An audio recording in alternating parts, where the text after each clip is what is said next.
আসসালামু আলাইকুম। আরআর গার্ডেনে আপনাদের সকলকে স্বাগত।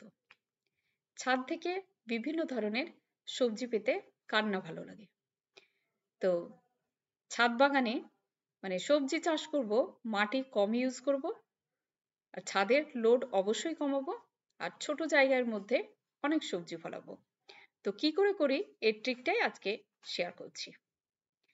আর আমি গার্ডেন করতে গিয়ে বেশি ইউজ করি কিচেনের শাকসবজি, ফল, ডিমের খোল, বিভিন্ন ধরনের লিকুইড খাবারও ব্যবহার করি।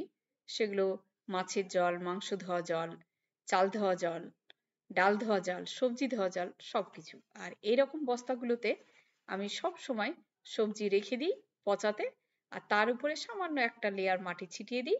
যখন পচে যায় এই সারটাই আমি ইউজ করি।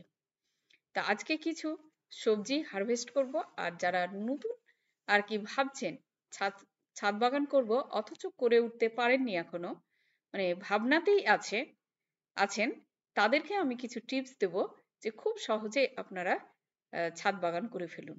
আর ছাদের লোড তো অবশ্যই কমে যাবে, খুব বেশি মাটি ব্যবহার করতে হবে না, আর খুব বড় বড় জায়গারও দরকার হবে না। আর প্রত্যেকটা টিপস দেব আজকের এই ভিডিওতে। আমি আজকে কিছু সবজি হারভেস্ট করব, আর তার সাথে অনেক রকম আপনাদেরকে টিপসও দেব, যাতে আপনার ছাদ বাগান করা অনেক ইজি হয়ে যায়। তো এখানে লাউ গাছটাতে লাউ ধরে আছে। এর আগে আমি 4 খানা লাউ হারভেস্ট করেছি। আজকে এটা হারভেস্ট করব। এই লাউটা আরো একটু বড় করা যেত, এখন মোটামুটি 500 গ্রাম মতো ওজন হয়েছে। তো লাউটা আমি তুলে নিচ্ছি। আর আমার আশেপাশে বাগান রয়েছে, সেই বাগানে প্রচুর হনুমান থাকে, হনুমানের অত্যাচার একটা আছেই, সেই জন্য মোটামুটি সাইজের বড় হয়, তাতেই আমি কিন্তু তুলে ফেলি। আর গাছে কিছু শশাও এসেছে, শশাগুলোও তুলে নিচ্ছি। এই যে আপনি এত কিছু গাছ দেখছেন, সবগুলোই কিন্তু আমি ভার্মি কম্পোস্টের উপরেই করেছি। আর তার সাথে কোকোপিট মিশিয়েছি, কাঠের গুঁড়ো মিশিয়েছি, আর সামান্য একটা লেয়ার মাটি দিয়েছি, সেটা 1/2 ইঞ্চি লেয়ার, যাতে গাছটা লাগানো যায়। একেবারে মাটি ছাড়া করা যাবে সেটা বলাটা খুব ভুল। মাটি কিছুটা লাগবেই। আপনি 100% এর মধ্যে 10% মাটি রাখতে পারেন, আর বাকিগুলো আপনি বিভিন্ন ধরনের সার ইউজ করতে পারেন। আর ছাদ বাগানে যেহেতু আমরা ছোট জায়গাতে গাছ করি, সেই জন্য আমি সবসময় বলবো কোকোপিট বা কাঠের গুঁড়ো ইউজ করুন। কোকোপিট বা কাঠের গুঁড়োতে জলটা ধরে রাখে। আর এখন তো শীতকাল, শীতকালে খুব বেশি জল দিতে হচ্ছে না, কিন্তু যখনই ফেব্রুয়ারির পরে শুরু হয়ে যাবে, তখন দেখবেন যে জল প্রচুর লাগবে। তো এখানে বেশ কিছু শসা আমি তুলে নিলাম। সবগুলো সবজি আমি বড় করতে পারি, কিন্তু ওই তো বললাম যে হনুমানের একটা অত্যাচার থাকে, সেজন্য তুলে নিতে হয়। তো এখানে কিছু ফুলকপিও হয়েছে, আজকে হারভেস্ট করব। এর থেকে আমি বড় করব না, এই অবস্থাতেই কিন্তু তুলে ফেলবো। আর এগুলো ব্রোকলি, সবেমাত্র ধরছে। আর এর পাতাগুলো হনুমানে একবার তো পুরো মুড়িয়ে খেয়ে নিয়েছিল, এখন এই পরিস্থিতি এসেছে, প্রত্যেকটা গাছের পাতা খেয়ে নিয়েছিল। আর এইগুলো হচ্ছে আপনার বিট, ওলকপি। তো ওলকপিগুলো এর আগে আমি হারভেস্ট করেছি, আর এখন প্রায় 6 খানা মতো আছে ওলকপি। এগুলো তুলে ফেলবে। এই যে এই টবগুলোতে ছিল, লম্বা মানে থালার মতো টবগুলোতে সব ওলকপি ছিল। ওলকপিগুলো তুলে নিয়েছি। এবার আমি ফুলকপিটা তুলে নেবো। ফুলকপিটা কিছুটা বড় হয়েছে, এর থেকে আরো বেশি বড় করা যেত, তো ওই যে অত্যাচার, ওই জন্য আমি রাখতে পারি না। তো এই অবস্থাতেই তুলে নেবো ফুলকপি। আর ফুলকপিটা লাগানো একবারে শীতের মধ্যে করবেন, তাহলে পোকা হয় না, আর আপনাকে খুব বেশি পেস্টিসাইডও ইউজ করতে হবে না। আর এই প্রথম দিকে বর্ষার পরে পরে লাগালে হয়তো আপনি এই অক্টোবরের শেষের দিক থেকে ফুলকপি হারভেস্ট করতে পারবেন, কিন্তু এই সময় কি হয়, এতটা পোকামাকড়ের অত্যাচার থাকে যে আপনাকে প্রচুর পরিমাণে পেস্টিসাইড ইউজ করতে হবে। আর এখন আমি লাগিয়েছি শীতের মধ্যে, আর তুলে নিচ্ছি জানুয়ারিতে। তো ডিসেম্বরের প্রথম দিকে লাগিয়েছিলাম। এই সময় কি হলো যে কপিতে আমি কিন্তু কোনো পেস্টিসাইড ইউজ করিনি, শুধু ইউজ করেছি নিম অয়েল, তাছাড়া কিন্তু অন্য কিছু ইউজ করিনি। আর ছাদ বাগান করতে গেলে এতে খুব বেশি মাটির দরকার হয় না, ছোট ছোট পটেই কিন্তু আপনি করে ফেলতে পারবেন। এখানে যে আমি কপিগুলো লাগিয়েছি, সব ধরনের কপি, তো সবগুলো কিন্তু আমি ছোট ছোট গ্রো ব্যাগ গুলোতে লাগিয়েছি একটা একটা করে।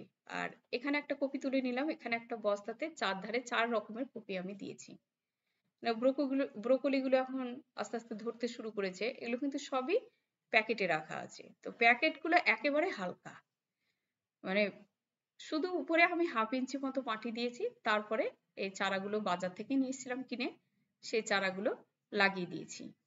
আর প্রত্যেকটা জিনিসই আমি কিন্তু ছোট ছোট জায়গাতে করি। এবার ছোট ছোট জায়গাতে যদি তার মানে পারফেক্ট আর কি পটিং মিক্সচার তৈরি করা যায়, তাহলে কিন্তু আপনার সবজি কিন্তু বেশ ভালোই হবে। সবজি ফুল ফল আপনি যাই লাগাবেন প্রত্যেকটা জিনিসই ভালো হবে। আরো কিছু আমি হারভেস্ট করব। এখানে ফুলকপি, শসা আর লাউটা তোলা হলো। আর এদিকে আরো কিছু আমি হারভেস্ট করে নেব। তো এখানে একটা নান্দার মধ্যে আমি এর আগে আমি দেখেছি অনেক ভিডিওতে এই জায়গাটা। তো এখানে আমি কি করি, ওই সবজির খোসাগুলো ফেলে রাখি। ডিমের খোসা, চায়ের পাতা সবকিছু। আর তার উপরে যখন পচে যায় আর কি, প্রায় মাস 2 পচিয়ে নিয়েছিলাম। পচে গিয়ে সামান্য ওর উপরে একটা লেয়ার মাটি দিয়ে দিয়েছি।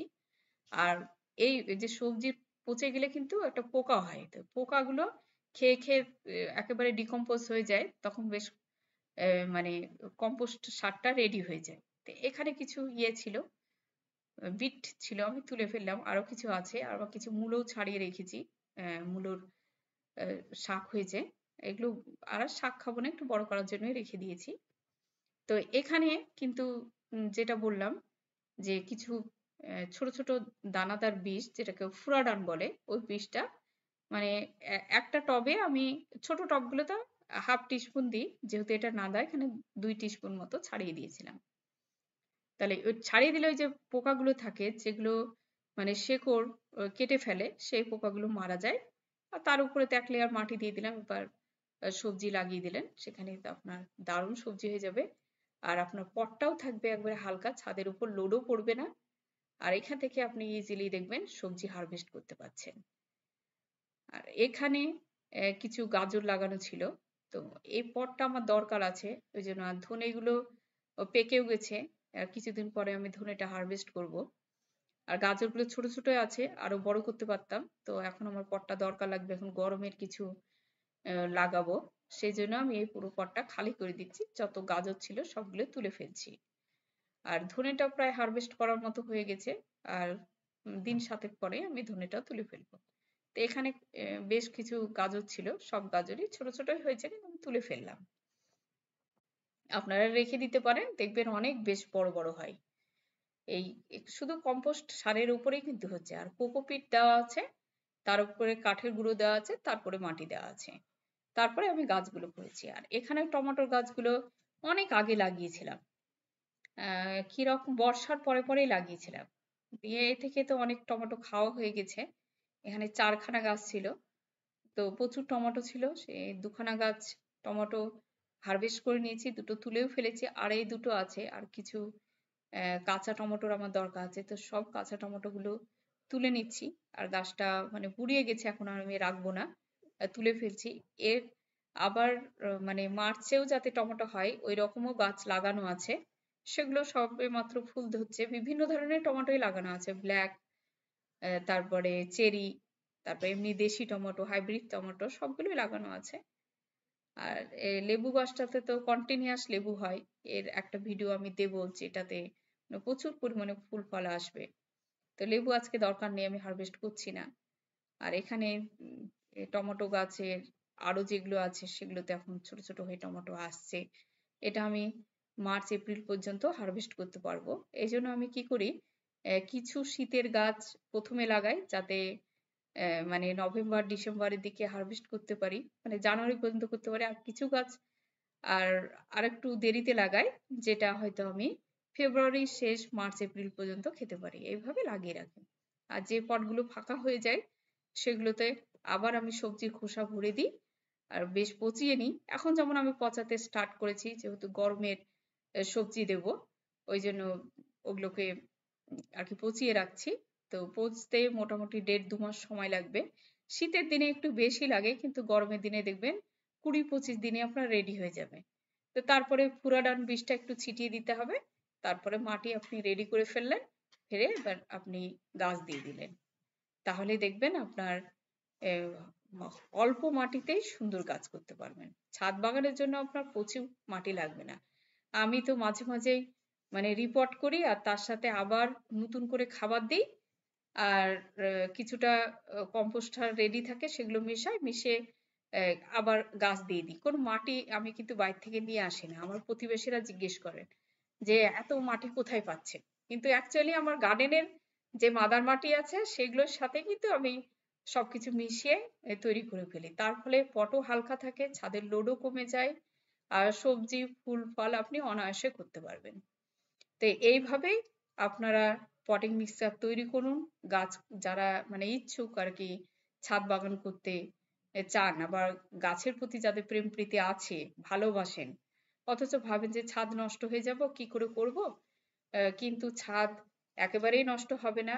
কিছু র‍্যাক তৈরি করে নেবেন, কি ইটের উপরে উম কোনো রকম মাচা দিয়ে দিবেন। তার উপরে আপনি টবগুলো প্রতিস্থাপন করুন এবং এইভাবে মাটি করুন যাতে টবের ওয়েট না বেড়ে যায়। আবার অনেক সময় মাটির টবে হচ্ছে কি ওয়েট বেশি লাগছে।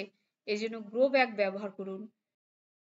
এই ফলের ক্যারেটগুলো ব্যবহার করুন বা আপনার বাড়িতে ফেলে দেওয়া বস্তাগুলো ব্যবহার করুন।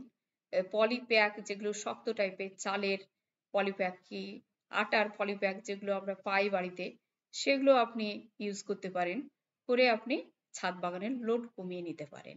এইভাবেই করুন। মাটিটা পারফেক্ট ভাবে তৈরি করুন। দেখবেন আপনার ছাদ ফুলে, ফলে, সবজিতে ভরে উঠবে। আমি এটুকু বলতে পারি। আর এরপরে আমরা যে জৈব অ লিকুইড খাবারগুলো ব্যবহার করি সেগুলো নিশ্চয়ই শেয়ার করব। তো এখানেই শেষ করছি। সুস্থ থাকুন, ভালো থাকুন। পরবর্তী ভিডিওতে আবার আপনাদের সাথে দেখা হয়ে যাবে ইনশাআল্লাহ।